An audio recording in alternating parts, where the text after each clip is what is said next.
پھر اسی طرح نبی صلی اللہ علیہ وسلم دن میں 100 بار استغفار کیا کرتے تھے. تو اس لیے ہم سب کو بھی کثرت سے استغفار کرنی چاہیے.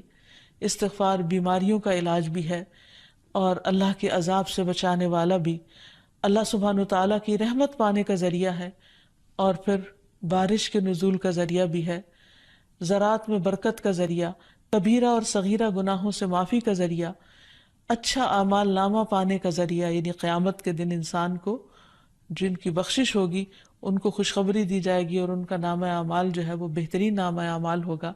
پھر جنت میں درجات کی بلندی استغفار کی وجہ سے ہوگی. تو اس لیے ضروری ہے کہ ہم اٹھتے بیٹھتے اپنے گناہوں کی معافی مانگتے رہیں، اور استغفار کے لیے انسان اپنی زبان میں بھی اللہ تعالیٰ سے بخشش مانگ سکتا ہے، لیکن بہتر یہ ہے کہ اگر انسان قرآنی دعاؤں اور مسنون دعاؤں کا سہارا لے اور ان کو سیکھ بھی لے، کیونکہ یہ ہم سب کی ضرورت ہے. سورۃ نوح میں اللہ سبحانہ و تعالیٰ فرماتے ہیں، حضرت نوح علیہ السلام نے اپنی قوم کو استغفار کرنے کو کہا، اور کیا کہا؟ فَقُلْتُ اسْتَغْفِرُوا رَبَّكُمْ، میں نے اپنی قوم سے کہا کہ اپنے رب سے استغفار کرو، اپنے رب سے معافی مانگو. تو نتیجہ کیا ہوگا؟ اِنَّهُ كَانَ غَفَّارًا، بے شک وہ بہت زیادہ معاف کرنے والا ہے. يُرْسِلِ السَّمَاءَ عَلَيْكُمْ مِدْرَارًا، تم پر آسمان سے خوب بارشیں برسائے گا، آسمان کو تم پر برسنے والا بنا دے گا. وَيُمْدِدْكُمْ بِأَمْوَالٍ وَبَنِينَ، تمہیں مال اور بیٹوں سے مدد دے گا. وَيَجْعَلْ لَكُمْ جَنَّاتٍ، تمہارے لیے باغات بنائے گا. وَيَجْعَلْ لَكُمْ أَنْهَارًا، اور تمہارے لیے نہریں جاری کر دے گا. آپ دیکھیں کہ ایک انسان کی خواہش کیا ہوتی ہے کہ اس کو کیا کچھ ملے، یعنی رہنے کا مقام اور حالات جو ہیں وہ پرسکون ہو. پھر اس کے بعد یہ کہ مال ہوں، بیٹے ہوں، باغ ہوں، اور زندگی کی اور آرائشیں اور نعمتیں ہوں. یہ ساری چیزیں کہاں سے ملتی ہیں، کیسے ملتی ہیں؟ استغفار سے ملتی ہیں. عام طور پر لوگ پریشان ہوتے ہیں، دکھی ہوتے ہیں. مثلا ایک شخص ایک بزرگ کی محفل میں آیا اور اس نے کہا کہ میرے حالات بہت تنگ ہیں، مجھے بہت پریشانی ہے، میرا رزق بہت تنگ ہے، تو آپ مجھے کوئی وظیفہ بتائیے. تو انہوں نے اس کو کہا کہ کثرت سے استغفار پڑھو. دوسرا آیا، اس نے کہا بچوں کی شادی نہیں ہوتی، تو آپ نے اس کو بھی کیا بتایا کہ کثرت سے استغفار کرو. تیسرا آیا تو کہنے لگا کہ بہت قحط سالی ہے، فصلیں اچھی نہیں ہوتی، تو آپ نے اس کو بھی استغفار کا بتایا.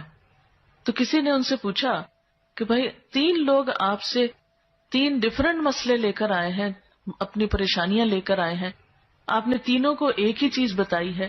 تو اس پر انہوں نے یہی سورۃ نوح کی آیت پڑھ کر سنائی کہ دیکھو یہ قرآن میں اللہ کا وعدہ ہے، اور اللہ کا وعدہ سچا ہے. اللہ تعالیٰ کی بات سے بڑھ کر سچی بات کس کی ہو سکتی ہے؟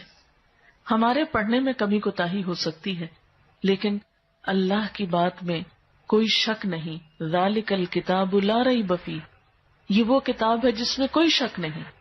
لیکن یہ ہے کہ بعض اوقات ہم خود پڑھنے میں کوتاہی کر دیتے ہیں. تو جن کا رشتہ نہ ہو رہا ہو وہ بھی، جن کا ہو چکا ہو اور شادی کے پرابلمز ہو وہ بھی، جن کا ہو چکا اور پھر بچے نہ ہو وہ بھی، ان سب کے لیے ایک ہی وظیفہ ہے، اور وہ کیا ہے؟ استغفار کا. پھر اسی طرح ایک اور جگہ پر ایک اور پیغمبر نے اپنے لوگوں سے کہا وَاسْتَغْفِرُوا رَبَّكُمْ ثُمَّ تُوبُوا إِلَيْهِ إِنَّ رَبِّي رَحِيمٌ وَدُودٌ، اپنے رب سے معافی مانگو اور اس کی طرف پلٹ آؤ، بے شک میرا رب رحیم ہے اور اپنی مخلوق سے بہت محبت رکھتا ہے. یعنی جب کسی بندے پر کوئی تکلیف آتی ہے تو ایسا نہیں کہ اللہ تعالیٰ اس پر خوش ہوتے ہیں اور جان بوجھ کے ستانا چاہتے ہیں بندوں کو. اللہ تو بندوں کے حق میں بہت مہربان ہے. پھر سوال یہ پیدا ہوتا ہے کہ تکلیف آتی کیوں؟ اگر وہ ہم سے محبت کرتا ہے اور وہ بہت مہربان ہے. تو بات یہ ہے کہ کچھ چیزیں ہم اچھے حالات میں سیکھتے ہیں اور کچھ چیزیں ہم ہارڈ شپ سے سیکھتے ہیں. کچھ نعمتوں کی قدر ہم اچھے طریقے سے ویسے ہی کر لیتے ہیں، اور کچھ چیزوں کی قدر ہمیں اس وقت آتی ہے جب کوئی مشکل پیش آتی ہے. آپ دیکھیے کہ اس کی مثال یوں ہی ہے کہ جیسے کچھ کھانے آپ کچے ہی کھا لیتے ہیں، جیسے فروٹس وغیرہ ہیں، آپ کو پکانے کی ضرورت نہیں ہوتی، لیکن کچھ کھانے آپ کو پکا کر کھانے ہوتے ہیں. اسی طرح زندگی میں کچھ حالات ایسے ہوتے ہیں کہ جن میں آپ آرام سے سیکھ جاتے ہیں. یا کچھ باتیں آپ کو بغیر کسی مشکل کے سمجھ میں آ جاتی ہیں، لیکن کچھ باتیں آپ کو مشکل آنے پر سمجھ آتی ہیں.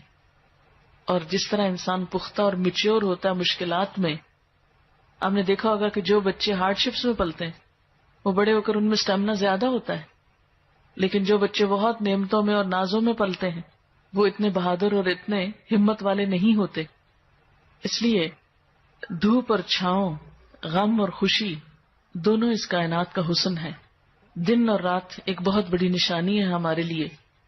تو اس لیے جب تکلیف آتی ہے تو اس موقع پر انسان اللہ کی طرف زیادہ رجوع کرتا ہے، اللہ کو زیادہ یاد کرتا ہے، زیادہ ذکر کرتا ہے، اور اس طرح انسان کے گناہ دنیا میں ہی معاف ہونے لگتے ہیں.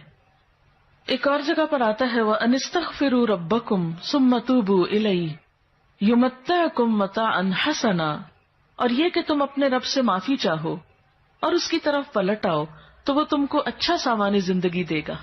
یعنی دنیا کی اچھی نعمتیں کس سے ملیں گی؟ استغفار سے.